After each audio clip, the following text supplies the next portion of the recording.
video-video food blog gitu, dimana pas lu mau deketin kayak gue nih, kayak semangkuk makanan gue ini agak sulit untuk fokus ya kalau menurut pendapat gue. Hai guys, balik lagi sama gue Andrew, CMO dari Wear.id atau Wear Indonesia. Di short term product review kali ini gue punya sebuah kamera lucu dan mungil, tapi tentunya bisa menghasilkan sesuatu yang keren banget buat konten lu. Namanya Vayu Pocket 3. Ini boleh dibilang adalah produk tandingan yang dibuat oleh si Vayu untuk nandingin lini dari DJI, yaitu DJI Osmo Pocket nih, kalau misalnya lu masih ingat. Oke, tanpa panjang lebar, let's check it out.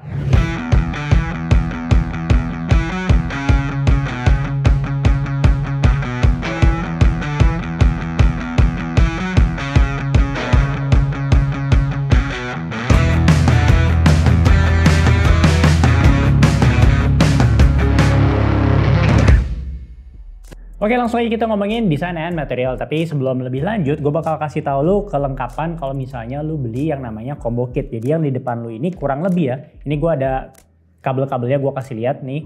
Tapi basically yang sekarang gue kasih lihat ada di sini adalah ada tripod, terus ada kayak lempengannya, terus ada juga remote. Nah, kalau misalnya lu lihat di situsnya Vayu, dia tuh menjual sebenarnya yang basic, yaitu kamera doang nih. Kita langsung buka, ini kameranya. Oke. Memang bentuknya agak unik di sini. Nah, bentuknya seperti ini. Nanti gue di bagian segmen use case gue bakal kasih lihat kayak keunikan dari si kamera yang kayak apa ya, kayak webcam ya ini ya. Nah, jadi kalau misalnya kalian nggak mau pakai remote-nya, itu bisa menggunakan tripod yang sangat nanggung ini secara desain panjangnya. Terus kita bisa masukin di sini. Nah, seperti ini ya. Ini tenang aja. Memang kalau zaman sekarang tuh action cam tuh banyak yang dari magnet ya, atau enggak kamera-kamera kecil ini tuh dari magnet. Terus tinggal kalau misalnya udah dipakai, kita bisa langsung copotin. Bentar ya. Tinggal digeser seperti ini. Nanti lengkapnya gue bakal bikinin lah video tutorialnya biar lebih gampang. Ini lebih kayak short term review gue. Nah, ini remote-nya dimana gue bisa seperti ini. Tinggal dimasukin. Yang penting ngepas ya, ini hati-hati karena memang secara desain tuh agak unik. Jadi ya pakai kalau pada saat remote begini. Dan dibandingkan dengan pakai si tripod. Jadi ini lu bisa dapatkan kalau di Indonesia saat video ini dibuat, paketnya memang cuma ada yang combo kit, dimana langsung lu dapet tripod dan juga langsung dapet remote-nya. Dan beberapa gua kasih lihat sini kayak ada kayak tali-tali gitulah yang bisa ditempelin di forearm lu, atau enggak gue langsung lihat fotonya dari si Vayu ini biar lu tahu kayak use case-nya kurang lebih seperti inilah secara desain. Nah, mungkin lu wondering ini Vayu Pocket 3 seperti ini, emang Vayu Pocket 2 seperti apa sih? Nah, bedanya mereka melakukan improvement dimana kalau misalnya dulu tetap bisa dicabut, tapi si remote sama si kameranya itu dihubungkan oleh cord atau enggak kabel, sedangkan saat ini ya ini bisa wireless seperti itu. Nah, tadi mungkin lu udah denger ya gue bilang ini mungil dan kecil banget. Biar kebayang, gue tampilin aja nih secara on paper besaran dari kamera ini. Ini benar-benar kecil. Nanti lu bakal bisa lihat di segmen selanjutnya gue taruh di mana aja. Memang ini kalau orang nggak terlalu teliti nggak bakal kelihatan, siapa lagi kalau lagi kayak di keramaian gitu. Dan di sini di remote-nya itu ada layar. Layarnya itu memang nggak besar-besar amat, tapi menurut pendapat gue cukup. Ini di kisaran layar OLED ya, ini di 0,42 inch. Dan kalau misalnya untuk urusan berat, langsung gue tampilin aja perbandingannya dengan iPhone. Lu bisa lihat di sini. Jadi kalau misalnya disambungin, ini masih tetap lebih enteng dibandingkan iPhone yang terbaru nih. Sedangkan kalau misalnya ini lagi nggak pakai remote, kita langsung taruh di expansion base. Ini namanya expansion base si plat ini. Itu beratnya sekitar segini nih kalau kita timbang. Dan selanjutnya kamera dari Vayu Pocket 3 ini juga memiliki 3 aksis, di mana dia bisa panning kayak gini. Dan juga bisa tilt up, tilt down, dan juga bisa roll seperti ini. Dan secara material untuk bagian bawah dari kamera ini terbuat dari aluminium, jelas lah ya, karena kan makanya dia bisa tuh magnetik gitu. Sedangkan kalau untuk bagian lainnya mayoritas terbuat dari plastik atau polikarbonat. Dan kalau misalnya lu wondering, ini ada built-in memory cardnya nggak ada, tapi dia hanya ada micro SD, di mana micro SD-nya itu ditaruh di samping nih di bagian kameranya. Jadi tinggal dimasukin. Jujur gue nggak merasakan ada masalah, ini enak banget keluarinnya. Tapi ya inilah, dengan desain seperti ini, lu tahu kan jawabannya, pastinya material ini tidak kedap air. Nah, secara desain overall gue suka banget karena size-nya yang mini. Jadi kalau misalnya gue lagi jalan-jalan cuman pakai tas lempang, ini bisa banget masuk entah itu pas lagi pakai ini si tripodnya ataupun pada saat menggunakan remote-nya. Tapi secara desain yang gue harus hati-hati banget dan gue fully aware dari awal, yaitu desainnya dimana yang bagian ini, semoga lu bisa lihat ya, di bagian deket ini kan connect-nya menggunakan kayak colokan Type-C ya, dan di bawahnya ini ada kayak semacam landasan hitam. Lalu bisa lihat di sini udah kayak mulai putih-putih ya. Padahal ini gue pakai masih dalam jangka waktu yang cukup pendek. Kenapa? Karena dia akan bergesekan terus dengan ini sebutnya dovetail ya, dovetail. Nah, kalau lu nggak hati-hati, itu bakal gampang lecet, dan yang paling parah adalah pada saat misalnya lu dudukinnya nggak pas, tapi lu paksain, ini ada potensi untuk patah gitu. Jadi bener-bener secara desain, walaupun nanti gue kasih lihat use case-nya akan sangat menarik, tapi ini akan menjadi ringkih kalau misalnya apalagi lu seorang yang ceroboh, bisa patah ataupun landasannya jadi gampang lecet. Nah, sekarang gue bakal share pengalaman gue mengontrol dan cara mengkonekkannya. Mengkonekkannya mungkin nanti detailnya di video tutorial, tapi yang jelas walaupun nanti ini lu copot ya, tentunya keduanya ini akan tetap terkoneksi dan bisa dinyalain sendiri-sendiri. Nih gue nyalain sendiri-sendiri, gue nyalain remote-nya dulu, dia langsung ada tulisan search device. Nah, gue nyalain lagi di sini dan dia akan nyala gitu. Dan kalau misalnya udah di pairing, itu bakal nanti secara otomatis mereka akan kayak saling mencari nih antara kamera dan juga remote. Secara penggunaan ini gampang banget. Kalau misalnya lo mau gunain kamera ini doang, itu tinggal kayak pencet yang namanya record ya di sini, dan kayak bisa diubah-ubah juga menunya dengan pencet di sini. Jadi ada tiga tombol. Ini tombol power, terus ini tombol untuk merubah mode gitu ya. Ini untuk merubah settingan dari gimbalnya, follow mode. Nah, bisa dilihat ya teman-teman, pas gue pencet di sini di layarnya ini juga ada berubah-berubah ya, semoga bisa dilihat. Nah gitu. Terus kalau misalnya mau kita record, tinggal pencet bagian depannya. Again, kalau detail nanti gue sampein aja di video tutorial. Tapi yang poin gue di sini adalah secara use case ini enak banget, tapi lebih enak lagi pada saat kalau misalnya lu pakai si remote. Kenapa? Dengan pakai remote bisa langsung aja gua ini, nggak usah ada setting apa-apa. Pada saat ini udah tertancap, ini langsung terkonek. Nah di sini kita itu bisa yang namanya zoom in dan zoom out. Tentunya ini zoom in zoom outnya itu digital ya. Jadi gua kasih lihat sini ya. Nah, dengan ini, dengan remote-nya, lu bisa zoom in dan zoom out. Gitu. Jadi secara kontrolnya juga menurut pendapat gue ini sangat beginner friendly ya. Sangat intuitif, nggak terlalu banyak settingan-settingannya. Dan di sini untuk toggle-nya gitu. Jadi gue saranin banget paling enak memang menggunakan si kamera kecil ini pada saat menggunakan remote-nya juga. Tapi memang ada saat dimana kalau misalnya lo lagi males ya pakai tripodnya juga boleh gitu. Nah kalau misalnya lo kayak tadi, misalnya pakai tripod doang dan kayak lagi males bawa remote-nya, sebenarnya lo bisa menggunakan koneksi smartphone lo. Dimana dengan aplikasi namanya VU, itu lo bisa langsung aja konekin dulu.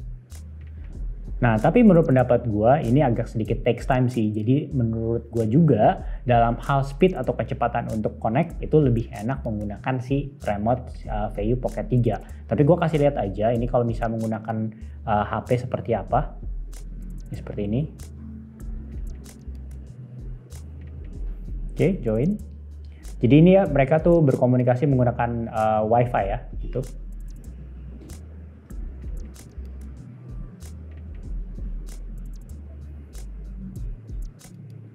Nah, lu bisa lihat ya, setelah kesekian lama, menurut gue kalau misalnya lu lagi cari kayak momen yang akan bergerak cepat, nah gue rasa itu nggak akan bisa lu luangin waktu dulu untuk kayak connect ke HP, itu momen bakal udah hilang gitu ya. Jadi idealnya entah itu lu langsung nyalain aja, pede dengan skill framing lu, atau dari awal udah dicantolin ke remote-nya aja. Selanjutnya gue mau ngomongin fiturnya. Nah mungkin ini masih short term, jadi gue bahas beberapa aja yang gue udah coba dan gue bisa komentarin. Dimana ini simple sih sebenarnya, namanya breakpoint, resume, record. Jadi dimana kalau misalnya kita ngerekam ya seperti ini, biasanya kan kalau misalnya di kamera lain, kalau kita misalnya mau ngepost ya nggak ada.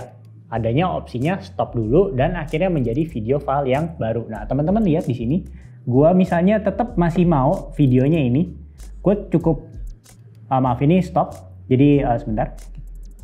Nah misalnya gue mau ini lanjut ya, misalnya gue mau pindah tempat gitu, tapi gue nggak mau video ini berhenti atau di stop. Jadi di sini ada tombol pause, di pause aja. Nah pada saat kita udah di tempat lain atau mau scene-nya berganti, tinggal di resume aja recordnya gitu. Jadi menurut pendapat gue ini cukup menarik ya.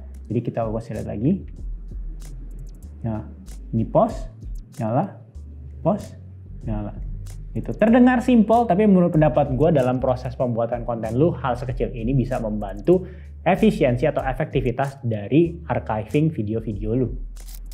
Oke, sekarang gue mau kasih tahu lu terkait AI face tracking dari si VAIO Pocket 3. To be honest, menurut pendapat gue, kalau misalnya ini untuk kayak yang gerakan-gerakan slow ini, kayak muka gue, yang gue pelan-pelan, ini sih nggak ada masalah. Tapi di real life-nya, di luar studio, gue kesulitan untuk menggunakan fitur ini. Karena apalagi pada saat kayak ada beberapa orang atau beberapa subjek, ini susah banget untuk diaktifkan atau untuk dia mengikuti subjeknya. Oke, sekarang kita ngomongin videonya yang dilengkapi dengan kamera sensor kamera Sony dengan sensor 1/2.3 inch yang memiliki kemampuan maksimal itu di 4K dengan kemampuan FPS-nya itu sampai 60. Tapi kalau gue pribadi sukanya itu menggunakan FPS 24 karena gue lagi belajar gimana bikin video gue lebih cinematic gitu ya. Dan sedangkan ada 2,7K juga dan juga ada 1080. Tapi sayangnya di sini gue agak berharap, ini kan zamannya dimana vertical video, nggak ada settingan untuk vertical video, dimana kan kalau misalnya di brand-brand lain tuh kadang suka memang secara gimbalnya nggak ada mendadak yang jadi kayak vertikal, tapi setidaknya tuh ada opsi yang dimana bisa bikin langsung auto crop yang si image-nya itu biar jadi pada saat post pro untuk hasilin video kayak TikTok, IG Reels itu jadi lebih mudah. Nah selanjutnya kalau misalnya ngomongin kamera pasti nggak mungkin nggak ngebahas tentang POV-nya. POV-nya itu bisa super wide angle paling maksimum yaitu 130 derajat. Nah sedangkan bisa wide viewing angle, terus ada narrow yang agak sempit, dan juga ada super wide angle. Dan kembali wide viewing angle, dan narrow dan teman-temannya. Jadi kayak semacam ini tampilannya. Jujur gue nggak terlalu banyak explore, gue banyak lebih pakainya yang namanya wide viewing angle karena menurut pendapat gue udah cukup lebar untuk kebutuhan bikin konten gue pada saat bikin beberapa video untuk experience kamera ini. Nah sekarang bagaimana dengan performa videonya? Gue komenin dulu pada saat daylight, misalnya gue lagi di airport nih cukup lagi terang benderang ya. Lu bisa ngeliat warnanya juga cukup oke. Ini dengan color profile yang normal ya. Jadi kalau gue belum mention tadi, kalau color profile-nya itu dia ada yang normal dan ada yang fly lock. Jadi dia fly lock ya. Itu untuk kayak misalnya lo mau post pro itu bisa lebih leluasa lah seperti itu. Tapi gue pakai yang normal, semuanya automatic. Lo bisa ngeliat ini kayak pas daylight seperti ini. Dan tampilannya kalau misalnya kita udah mulai masuk ke sebuah ruangan yang dimana mulai ada kayak tembok-tembok yang menghalangi matahari. Misalnya contoh ini lagi dijual, lagi ada kayak Iron Man, lo bisa lihat di sini.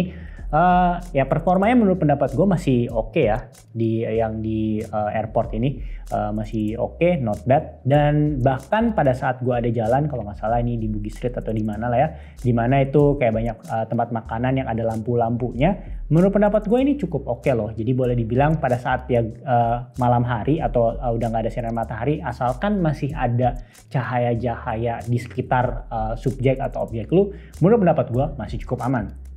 Nah, tapi kalau misalnya low light-nya udah mulai kayak pada saat gue di akuarium gini, dimana udah kayak dim-dim gitu lah, kondisi dari ruangannya, memang lu bisa ngeliat sendiri noise-nya tuh mulai keluar dan makin parah. Ini contohnya gue lagi di Garden by the Bay, ini kayak gelap banget, jadi lampunya cuma dari yang pohon-pohon berwarna itu. Jadi memang kalau untuk kayak udah gelap dan kayak memang sumber lampu lainnya itu kayak agak terbatas, pastinya nggak cuma VAIO Pocket 3 doang sih yang punya keterbatasan dalam hal kayak ada noise gitu. Dan salah satu juga kelemahan yang pengen gue highlight dari kamera si VAIO Pocket 3 ini adalah contohnya kalau misalnya lu suka bikin video-video food vlog gitu, dimana pas lu mau deketin kayak gue nih, kayak semangkuk makanan gue ini agak sulit untuk fokus ya kalau menurut pendapat gue. Dan untuk filming mode-nya biasa sih ya, nggak ada yang gimana-gimana banget kayak panorama. Terus kalau misalnya ada hyperlapse, nah hyperlapse gue kasih lihat nih, gue ada di mobil, gue tempel di atas. Terus ada juga kayak time lapse, nih gue lagi workout gitu, bikin time lapse itu bisa banget, gampang. Terus juga kalau misalnya ada slow mo itu juga bisa, tapi memang slow mo itu ya nggak bikin yang kayak bener-bener slow gitu ya. Ini pas gue pull up lu bisa lihat deh. Nah, untuk stabilisasinya kebetulan waktu itu Wia lagi ada acara lari. Nah, ini bisa lu lihat sebenarnya sih pada saat lari di mana kameranya nggak dihadapin ke gua ngerasanya ini lari gua juga cukup ya nggak cepet-cepet amat, mungkin di pace 6 atau kadang kayak pace 7 awal. Ini masih cukup oke ya menurut gua, pendapat gua footage-nya. Tapi footage-nya mulai menjadi kurang stabil kalau misalnya kameranya diarahin ke gua nih, yang gua lagi hi ho sama peserta. Nah, itu mungkin nanti gue bisa ngobrol lebih lanjut lagi, apakah karena gue pegang yang salah atau memang pada saat itu lari gue kayak bener-bener terlalu gerak-gerak. Kita bakal figure out nanti di long term review dari si VAIO Pocket 3 ini. Oke, sekarang ini terkait sound quality. Jadi sekarang gue tes ini pakai DJI mic ya. Ini mic yang memang proper untuk biasa kita bikin YouTube. Nih tes 1, 2, 3. Ini suaranya dari DJI mic. Nah, sekarang dengan jarak segini ya, ini jarak vlogging lah ya. Oke, ini tes 1 2 3. Ini pakai suara ya, suara langsung dari si VAIO Pocket 3-nya. Tes 1 2 3. Oke, langsung aja kita ngomongin use case-nya ya, seperti yang tadi gue dijanjikan di segmen sebelumnya, di mana gue paling suka use case-nya menggunakan remote. Kenapa? Pada saat kita pengen jalan ini juga lebih mudah. Karena apa? Karena ini kita bisa ngelihat kita tuh framingnya tuh lagi nge-framing apa sih, lagi nge-record apa gitu. Jadi itu salah satu use case yang gue suka.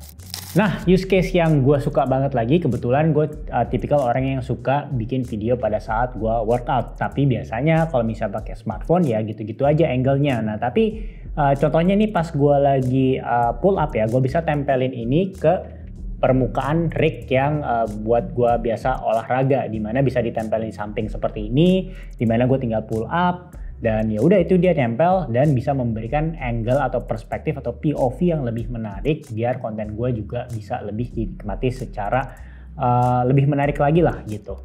Kalau tadi lu udah lihat gue tempelin di rig untuk kayak bikin konten terkait olahraga, sekarang gue bisa bikin konten ala-ala kayak di video game, dimana gue tempel nih, lu bisa lihat footage-nya langsung di atas mobil gue. Mungkin tadi sebelumnya lu udah lihat, dimana enaknya kadang kalau misalnya lu cuman kayak tempel di atas kameranya, tapi lu nggak bisa tahu nih kamera beneran nyala framingnya, atau nggak lebih parah lagi, nih kamera beneran masih ada di atas mobil gue nggak sih gitu. Nah, kalau ngomongin untuk kerekatannya nggak usah ditanya, ini aman, tapi jujur gue nggak mencobanya untuk ngebut di tol ya. Ini hanya untuk pada saat kayak di sekitaran jalan deket kantor gua, dan ini nempelnya juga solid, jadi lu nggak usah takut kalau misalnya lu nggak ngebut amat, misalnya kayak maksimum 60 km per jam, itu sih aman banget. Nah, yang gue suka adalah dimana POV-nya jadi menarik, jadi bisa jadi POV ala-ala kayak mobil balap gitu ya. Tinggal lu nyalain kayak hyperlapse dan lu bisa dapetin angle seperti ini.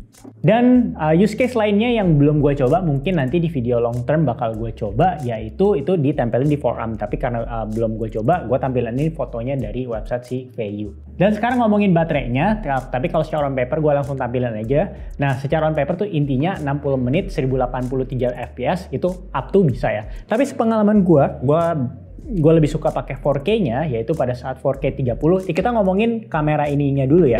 Nah, kameranya ini kalau misalnya gue lagi bikin time lapse, ini cepet banget terkuras baterainya. Bahkan sampai kayak belum bulat 30 menit ini udah habis gitu. Nah, kalau misalnya lu mau lebih panjang lagi, ini baterainya lebih banyak di sini. Jadi lu tempelin, baru deh lu bisa lebih dari 30 menit gitu. Tapi tentunya kalau misalnya lu menggunakan 4K nggak bisa sampai ya 60 menit, mungkin di bawahnya itu. Tapi yang gue kurang suka yaitu pada saat ini dipisah ya, lu misalnya lu lagi lihat nih, gue lagi bikin time lapse pas workout, akhirnya workout gue belum kelar, ini udah keburu abis gitu ya. Jadi kayak ini mungkin bisa menjadi catatan ya.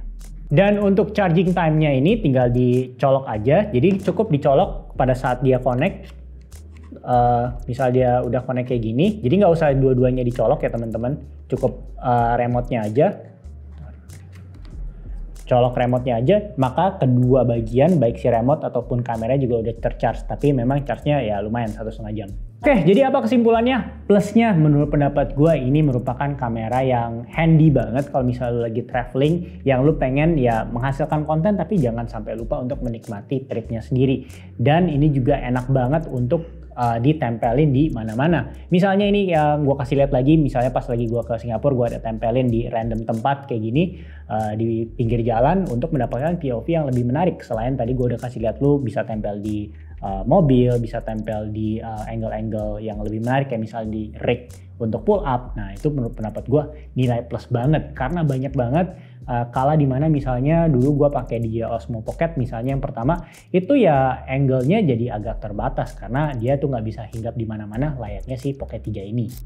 Dan tentunya menurut pendapat gue ini bukan kamera yang 10 dari 10 sempurna, tapi menurut pendapat gue untuk pada saat yang gue lagi jalan nih di mana ada restoran kiri kanan dengan lampu-lampunya, gue cukup impress loh di mana gambarnya ini masih cukup oke, nggak terlalu banyak noise dan masih bisa dibilang oke banget ya. Walaupun memang kalau udah low light banget itu ya pasti banyak noise. Tapi overall boleh gue bilang ini cukup oke secara kualitas kameranya. Jadi gue cukup happy gitu dengan video yang dihasilkan dengan kamera ini. Dan yang paling penting adalah kamera sekecil ini gue pikir bakal gampang banget overheat karena gue pernah pakai yang namanya Insta360 Go2 itu agak lumayan cepet overheat, tapi menurut pengalaman gue ini nggak secepat itu overheatnya. Tentunya dengan temperatur sekitar yang nggak gila lah, maksudnya bukan pada saat siang terik gitu ya, masih ada kayak cover gitu. Jadi menurut pendapat gue untuk masalah overheat ya mungkin bukan yang terbaik, tapi ini masih cukup oke. Dan downside-nya adalah menurut pendapat gue si kamera yang ini memiliki baterai yang nggak terlalu kuat. Jadi yang tadi gue udah bilang pada saat kayak timelapse gue belum kelar workout ya udah keburu habis ini.